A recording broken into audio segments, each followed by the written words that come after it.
Hello everyone, आज हम बात करेंगे मॉनेटरी पॉलिसी के बारे में, यानी कि मौद्रिक नीति के बारे में।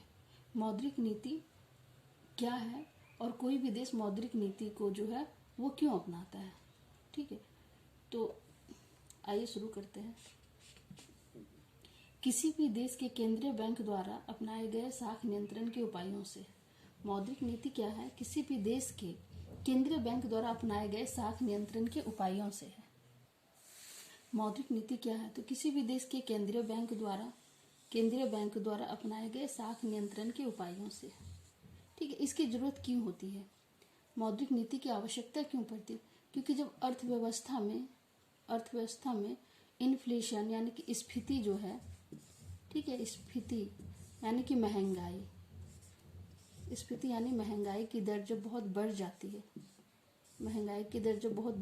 यानी कीमतें बहुत तेजी से बढ़ने लगती है या बहुत टाइम से कीमतें जो हैं वो बढ़ रही हों, तो इसको नियंत्रण में रखने के लिए, यानी कीमतों को जो है वो नियंत्रण में रखने के लिए या कम करने के लिए जो है देश में मौद्रिक नीति मतलब अर्थव्यवस्था में मौद्रिक नीति को जो है वो लगाया जाता है। मौद्रिक नीति के उद्देश्य क्या है? इसके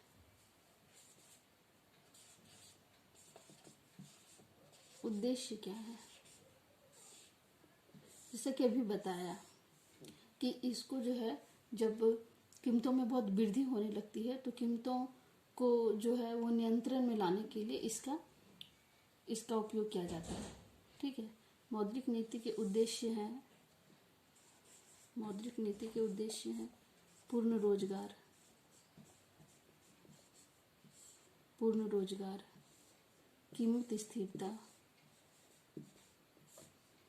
कीमत स्थिरता,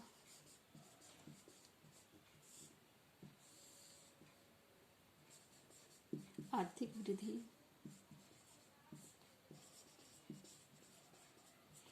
वृद्धि और भुगतान से संतुलन।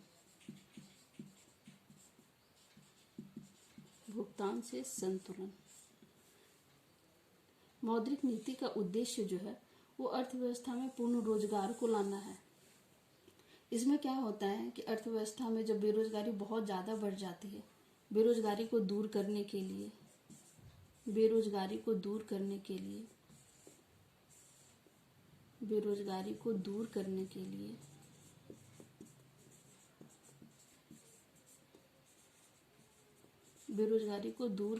लिए ठीक है, अर्थव्यवस्था में पूर्ण रोजगार का होना बहुत ही जरूरी है। ठीक है, उसके बाद क्या होती है? कीमत का स्थिर होना। अर्थव्यवस्था में कीमत का स्थिर होना भी बहुत जरूरी है। उसके बाद अर्थव्यवस्था को आर्थिक वृद्धि भी जो है मौद्रिक नीति के जरिए अर्थव्यवस्था में आर्थिक वृद्धि भी होता है और भुगतान से संतुलन भी जरूरी है। मौद्रिक नीति जो है, ठीक है, मौद्रिक नीति जो है वो केंद्रीय बैंक द्वारा अपनाए गए साख नियंत्रण से संबंध रखती है। ये तो आप लोग समझ ही गए होंगे। ये दो प्रकार के होते हैं। ये जैसा कि हम जानते हैं मौद्रिक नीति जो है वो केंद्रीय बैंक द्वारा अपनाए गए साख नियंत्रण के उपायों से संबंध रखती है। ये दो प्रकार के होते हैं। ठीक है, मात्रात्मक और दूसरा होता है गुणात्मक।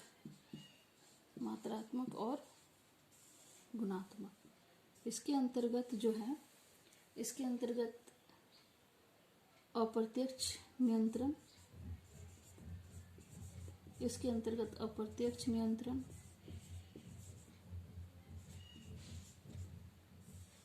और इसके अंतर्गत जो है वो बैंक द्वारा प्रत्यक्ष नियंत्रण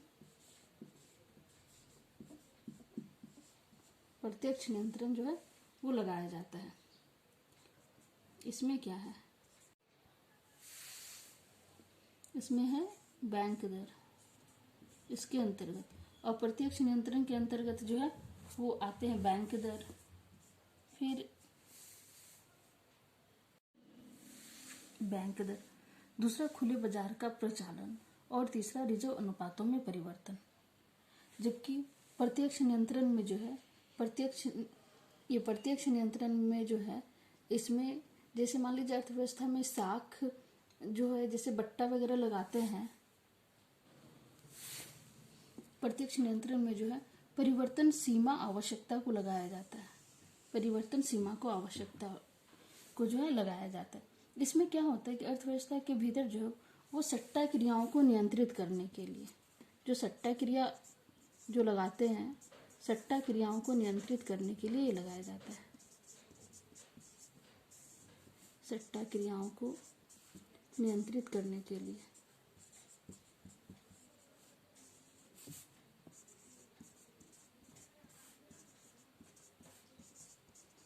सट्टा क्रियाओं को नियंत्रित करने के लिए जो है ये बैंक द्वारा लगाया जाता है। इसलिए अर्थव्यवस्था में जो है मौद्रिक नीति को किस प्रकार अपनाया जाए। ठीक है, मौद्रिक नीति को किस प्रकार अपनाया जाए। ठीक है, तो इसमें क्या है कि बैंक दर और खुले बाजार का प्रचालन, खुले बाजार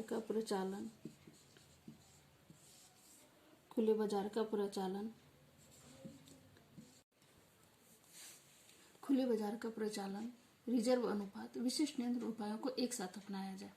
तो उम्मीद करते हैं कि ये वीडियो आपको पसंद आया होगा, और वीडियो पसंद आए तो लाइक, सब्सक्राइब और शेयर जरूर कीजिएगा। फिर मिलते हैं नेक्स्ट वीडियो में एक नए टॉपिक के साथ। Thank you.